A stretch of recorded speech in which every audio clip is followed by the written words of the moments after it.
Okay, I'm just having a look at the MNC chart and looking at it post the D&D report and pre the D&D report. I am a Diggers and Drillers subscriber. Did I buy MNC? Yes. Did I pay 40 cents for it? No. Why not? Because I bought the day before at 27.5 cents. I actually subscribed to Diggers and Drillers the next day, so that was just lucky on my part. It just happened to coincide. But I'll just have a look.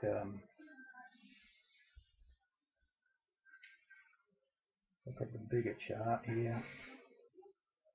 I've drawn some resistance points there. I've got that one at 40 cents. There's another one there at 50 cents. And then that one there at 57 cents, or 57.5 cents, say. Okay. Now, why did I buy MNC? Because it came up on my screener. I think I was using a combination of MACD and the stochastics, and it came up, and I then went and investigated the company. I didn't just buy them because they happened to come up on my screener, and I liked it. And I bought in, and I was very lucky to get in that day before, sort of. Technically, what do I like about it? Well, if I draw the standard deviation channels, hang on, I'll draw a standard deviation channel from around about there, say, to just prior to the D&D report, and that's one reason I liked it. It's obviously trading in that channel there, so I thought, okay, if I extend that bottom channel out, it's I like it technically. I'm a sort of a medium-term trader, not a short-term trader. I like to buy and then have a time-based stop, say 3 to 4 months down the track. So 3 or 4 months down the track. Let's have a look. I was saying, well, hopefully it would one day hit the 40-cent mark. Can it make that sort of jump? Well, if asking that question before the day, D-Day or D&D Day, if we go back, we can see that it does in fact make those sort of jumps, 20 cents, 25-cent jumps. It's done it before a few times, so let's go back.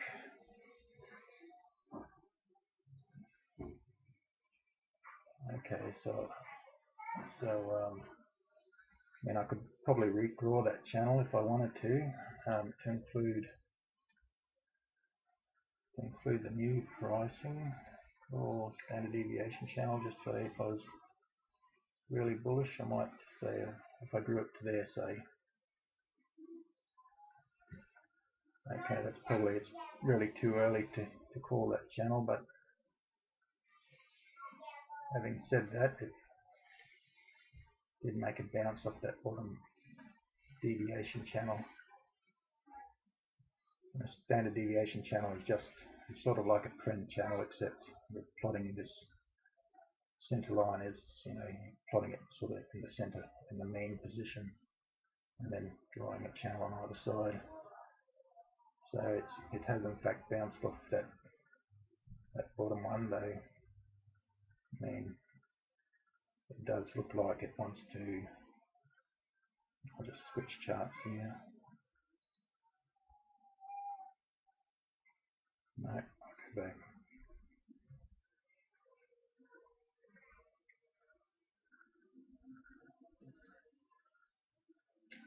It does look like it wants to test that resistance, that support point at 30 cents. Okay, but it's probably too ambitious, that channel there. It's too wide, and this movement's too severe and too soon. So if I stuck with my original channel and extended these other lines out, you can see that it's actually come back into the, reverted back to the mean line here.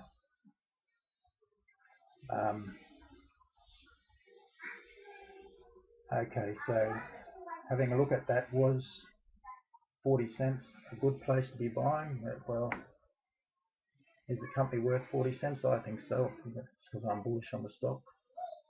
I think it's worth 40 cents. I think it's worth more than 40 cents. The problem is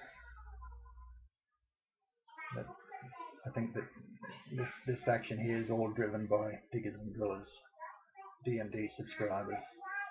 I mean, the rest of the market are still, you know, they are excited about it, as we can see, this building here, but I mean, they're not excited as we are at the moment. So was this the best place to be buying? No. Why? Because there's a big gap there. There's a big gap there, and there's been no new news. I mean, we weren't told anything. We weren't being told any secrets. You know what I mean? There's good things going on with MNC, but we weren't being given secret knowledge that nobody else knew about. MNC weren't hiding things from the general population and from the market, and we got wind of it. There's nothing like that. So most times when you get these gaps, I mean, they want to come back down. Sometimes they don't, but generally speaking, they want to come back down, and you can see that it's kind of done that. Depends where you want to call the gap, from there or from this close here at 27.5 cents. I mean,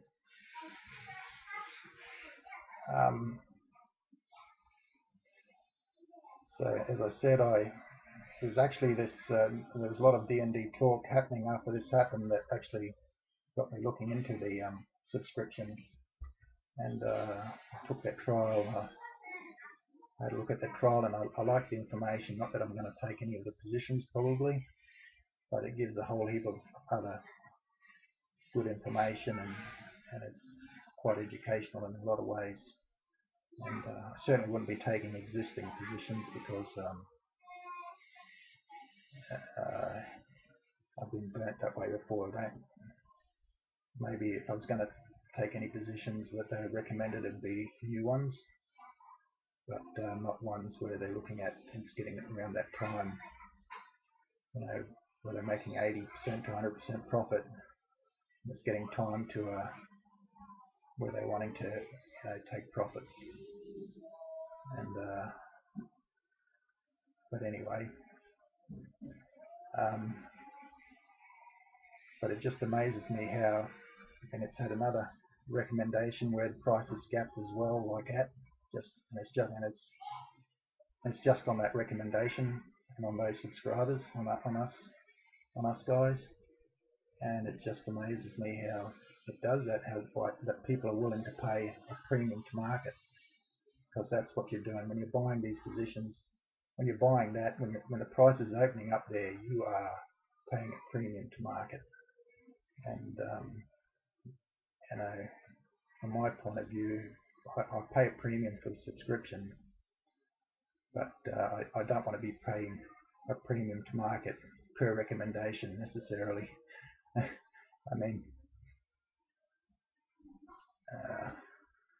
if they were going to charge me, if they're going to charge you hundreds or even thousands of dollars for each recommendation, would you buy that subscription? But in effect, it's you sort of are doing that by buying at the buy up to price. Just because it's a buy up to price, it doesn't mean you have to open up there. I mean, that's you are buying at a premium, and it might be worth 40 cents, but I mean, you can do better than that price, as this particular case has proved. You can do better than that, and depending on how big your investment was, you can do a lot better. And some people probably don't care, but really it's can be thousands of dollars per recommendation that you're giving away. If it was me, and that happened, like has happened in the most recent recommendation, which I won't mention who that is, but I wouldn't buy that. I wouldn't buy that because I would be thinking that it's going to come back down to fill the gap. Maybe I'd put a buy order in at somewhere in between even. At least it's better than buying up there.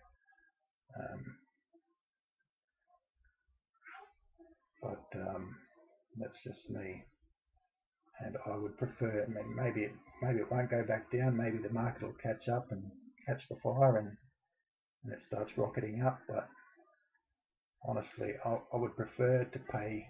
I'd prefer to wait and take the risk of paying a bit more and be trading with the market than. I mean, if it started rocketing up in the market, caught up to the passion. I mean, I'd just put that down to bad luck. I'd get in then and put that down to bad luck. Sure, I'd be disappointed I didn't get in for a cheaper price, but really, at least I'm not paying premium to market. At least I'm trading with the market. Whereas if I bought there and then it's done what it's done, I'd be on my knees with a flail and doing a bit of self-flagellation and saying my Hail Marys and repeating, "Thou shalt not buy at premium to market ever again," based on no news, and don't do that again. But really, I would prefer to wait and then put an order in at a lower price.